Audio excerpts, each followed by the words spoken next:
아니 오늘 이제 그 마지막 나가는 대화는 요거 해봤으면 좋겠는데, 어. 그러니까 결국은 이제 그 탄핵 국면이라는 게 우리 네. 일상생활에 이제 침투하는 부당함들에 대해서 좀 얘기를 하고 싶은 건데, 음. 예를 들면 마트에 있는 노동자들이 그냥 배지 하나 달았어요. 음. 윤석열 탄핵이라고. 그랬더니 지금 극우 세력들이 좌표 찍고 예를 들면 찾아가서 이제 뭐 이렇게 한다는 거고, 게다가 뭐 사진 같은 것도 뭐 이런 SNS에 올리고 해가지고 실제로 그렇게 운동하신 분들이 굉장히 좀 피해를 겪고 있다는 후문이 있습니다.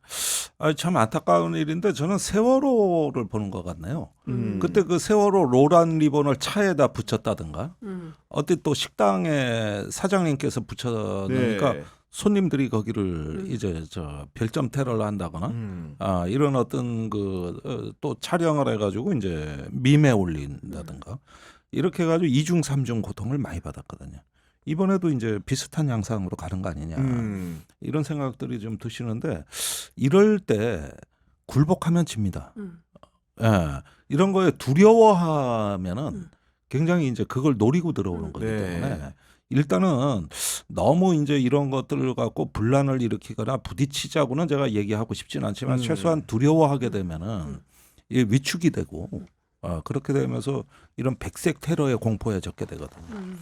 그런 면에서 이번에도 이런 것들도 이건 뭐 경찰에서도 당연히 단속을 해야 될 사항이죠. 이런 걸 갖고 계속 네. 선동을 해버리면 뭐 아니, 피해자가 그러니까 뭐 그 근데 마트, 저는 예. 이제 그러니까 마트뿐만이 아니라 저는 그러니까 제가 이번 그 계엄 정국, 내란 정국에서 가장 큰 충격을 받은 것은 2006년생 투블럭이 서부지법 그 법원 폭동을 하는 데 있어서 방화까지 하려고 했었던 그 진짜 사실이에요. 상상초월이었습니다. 네. 이제 19, 20살 된 청년이 거기 도대체 뭐가 학습되었길래 저 아이가 저기 가서 법원을 방화하게 불을 질러 버리겠다는 생각을 어떻게 했을까? 근데 그 아이가 무슨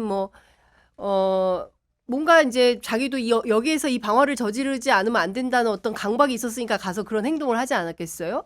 그럼 이 아이를 이렇게 움직이게 한 동력이 뭐냐?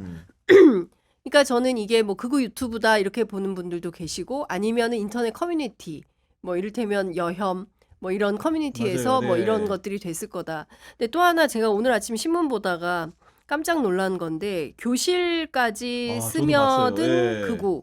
그러니까 법원 습격을 민주화 운동이라고 하는 거예요. 그렇게 그리고 극우 얘기한대요. 유튜브를 예. 대한 언론이라고 음. 포장을 하고 있어요. 근데 이것을 사실은 뭐 국민의힘 같은 여당 국회의원들이 주장을 하는 거 하지 않습니까? 그러니까 이렇게 오염된 그 행태들을 바로 잡으려면 역시 이것은 민주주의에 대한 제대로 된 학습이 필요하다. 네. 많은 엄마들이 대치동에 갑니다. 왜냐하면 국영수가 잘 나와야, 그래야 좋은 대학을 가고, 좋은 대학을 가야 그 네트워크를 가지고 사회에 가서 취직도 잘하고, 취직을 잘해야 먹고 사는데 지장이 없고, 이런 문제들이 사실은 있는 거예요. 그래서 저는 지금 우리 아이들에게 제일 먼저 가르쳐야 되는 것은 국영수가 아니라 민주주의다. 그리고 타인에 대한 존중과 배려다. 이게 그냥 뭐 생활과 윤리 이런 차원에서 네. 이거 시험 안 나와 치워버려 이게 아니라 생활 속에서 민주주의가 훈련되고 단련되어야 법원에 가서 폭동 일으키면 안 되는 거야. 그 뭐 자기들끼리 커뮤니티를 하더라도 여기서 이런 말 하면 안 돼라는 것들이 형성이 돼야 되는 거예요. 그러니까 제가 최근에 이제 들었던 얘기 중에 20대 남자 청년들 사이에서 민주당을 지지한다고 대놓고 말하지 못한다는 거예요. 그 민주당을 지지한다고 말하면 제 페미니스트야. 이렇게 하고 그리고 찌질하다 이런 평가를 받는다는 거예요. 그래서 샤이 민주가 있대요. 샤이 민주. 샤이 민주가 있다. 그러니까 네. 민주당을 지지하긴 하는데 대놓고 못하고 이렇다는 거예요. 근데 어느 정당을 지지하건 지지하지 않건 간에 우리 그 청년 학생들이 정말 숭고한 생각을 가지고 그래야 되는 때에 마치 폭동을 일으키는 것이 법원을 때려 부시는 게 그게 민주주의라고 생각하면 그러니까, 네. 이거는 큰일 나는 생각 아니겠습니까? 근데 지금 생각해 보면 지난 87년 유월항쟁 이후에 민주화 이후의 민주주의 과정에서 우리들이 놓치고 있는 게 이 민주주의에 대한 훈련과 교육과 학습인 것 맞아요. 같다. 네. 이게 좀 더디고 좀 불필요한 것처럼 보인다 하더라도 또 다른 측면에서 보면 그렇게 훈련 받았던 친구들이 뭐 또는 뭐 스스로 뭐 엄마한테 들었든 뭐 부모한테 들었든 신문에서 학습을 했든 간에 저 시민들과 언론인들이 있는 데서 총을 겨눠서는 안 된다라고 판단한 사람들이 있는가 하면 또 다른 측면에서는 아주 젊은 청년들이 맞아요. 네. 극우화되고 있다. 이거 우리 사회가 조금 어떻게든 좀 고민이 그러니까요. 필요한 대목이 아닌가 싶어요. 그 이제 한겨레 신문에 나온 그 보도 얘기하신 건데 거기 네. 한국사 강사 워딩인데 조금 이제 네. 더 자세히 들려드리면은 한 학생 이렇게 물었다는 거예요. 윤석열 대통령이 이겨서 돌아오면 서부지법 난동은 폭동이 아니라 민주화운동 아니에요? 이랬다는 거거든요. 그 강사 저도 그 기사 그래서 너무 놀랬다는 겁니다. 학생 이런 얘기를 해가지고. 그러니까 실제로 트럼프가 그렇게 했기 지금 10대, 때문에 20대 현상은 전 세계적인 현상이에요. 지금 대체로 미국과 유럽에서 이런 게 나타날 때 우리도 거의 비슷하게 쫓아갔거든요. 그래서 극우 정당이 약진하고 트럼프가 당선된 밑바탕입니다. 그런데 그 트럼프 지지한 2030들이 과거엔 다 오바마 지지자들이었어요. 그랬는데 이제 커뮤니티를 형성하면서 다 바뀌어요. 전부 트럼프 지지자들로 바뀝니다. 그런 어떤 그 청년들, 우리한테도 그런 이제 청년층들이 생겨나고 있는데 그 청년들의 지금 방금 장 기자가 한 얘기를 그대로 들려주면서 얘기하면 어느 정도 설득력이 있을까? 이 부분을 조금 우리가 생각을 해봐야 돼요. 네. 그러니까 분명히 그 친구들도 그런 설득을 받았을 거예요. 선생님은 잘 가르치고 시켰겠지. 또 한국 현대사도 다 가르치고 있으니까. 그리고 민주주의는 다 가르치고 있습니다. 그랬는데도 설득력이 없어. 문제는. 그리고 친구 사이의 동료 문화는 다른 걸 원합니다. 전혀 다른 걸. 왜 트럼프 지지냐? 뭔가 했다는 거야. 그러니까 오바마 8년간 개혁다운 개혁한 게 뭐 있냐? 그런데 이제 남성들은 자기들 설 자리가 점점 좁아지고 있다고 네.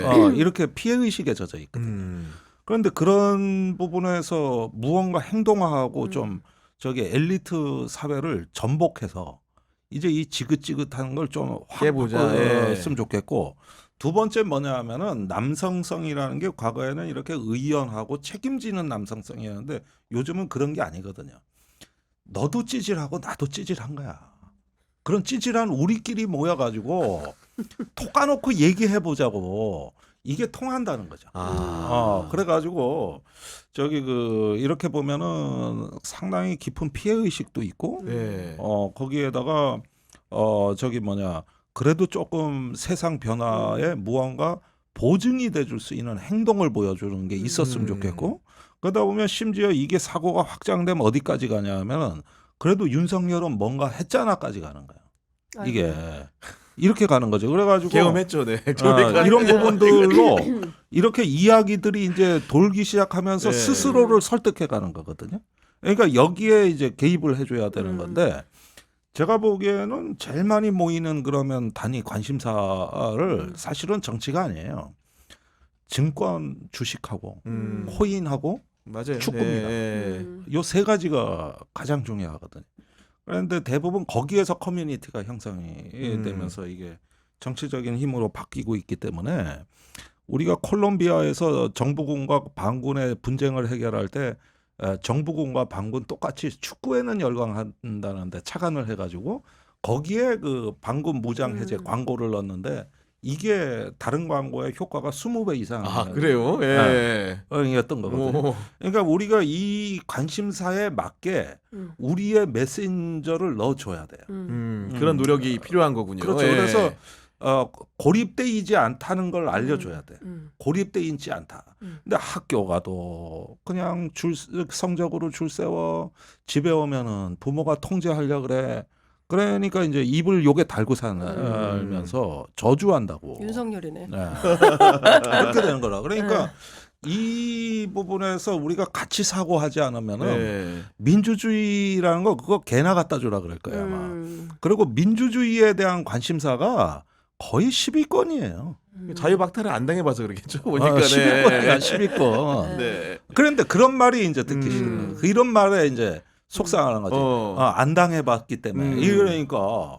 근데 속상한 건 이건데 네. 자꾸 니들이 뭘 알아 이런 식으로 접근하니까 더 뭉치거든. 오히려 더 그런 부분들이. 예. 그래서 이런 부분들을 한번 좀 다뤄주고 우리가 성과를 내야 돼요. 네.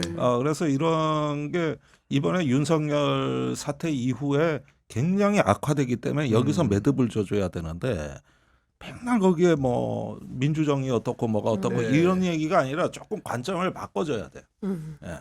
그렇게 해서 풀어나가는 방법들이 있습니다. 축구부터 배워야 되겠다. 아니 보니까 이제 축구 특히 커뮤니티 코인, 들어가야 되겠네. 심지어 코인 커뮤니티는요. 네. 저기 위험한 투자일수록 더 열광하고 거기서 돈을 잃어버린 사연일수록 좋아요가 더 많거든요. 그러니까 찌질해도 돼. 그렇게 도전할 때는 뇌에서 도파민이 팡팡 터졌어. 네. 잃어버려도 좋아. 이런 사람들을 훨씬 영웅 취급하고 좋아한다는 거야. 지금 이런 얘기가 나왔습니다. 의원님 어떻게 그렇게 잘하시냐고 지금. 쉬시는 동안에 크게 투자하신 거 아니죠, 코인에? 코인 하시나? 난 코인 주식 안 해요. 안 합니다. 알겠습니다. 네. 이제 말미에 좀 전해드리면 여인왕 전 밤척 사령관도 아마도 이제 그 수도 방위 사령관과 똑같은 태도를 취하는 것 같습니다. 국회 측 신문에는 거의 대부분 이제 답변을 불응을 하는 상황인 것 같고 특히나 이제 핵심적인 정치인 체포 관련된 부분인데 이 부분에 대해서 지시에 대해서 증언을 제대로 하지 않고 있다 이런 속보가 있다는 점을 전해드리면서 오늘 마무리하도록 하겠습니다. 그리고 이제 화요일 정치비상구 약간 개편이 됩니다. 네. 장윤선 선배는 이제 예를 들면은 우리 김한 한겨레 21 기자, 이정주 기자 교대로 하면서 이제 기자 선후배 케미로 이제 화요일에 운영을 하시게 되고 우리 김종대 의원님 월요일로 옮기셔가지고 이제 또 하시게 되는데 두 분 조합이 사실은 인기가 많았거든요. 네. 아유. 그렇기 때문에 아쉽네요. 그러니까 제가 사정이 있어서. 일부러 그러시는 거 아니죠 아니 지금? 근데 화요일은 네. 매불쇼하고 그러니까 겹치는 이게 거에다가 이제, 너무 힘들어서 도저히 감당이 안 돼서 월요일로 옮기면 시간 여유가 있으니까 방송 그러니까요. 퀄리티가 네. 높아지거든요. 저희도 이제 그 두 분 점은 보배 같은 두 우리 분을 그러던데. 나눠 담을 수 네. 있어가지고 좀 훨씬 더 낫지 않을까라는 생각을 좀 하고 있습니다.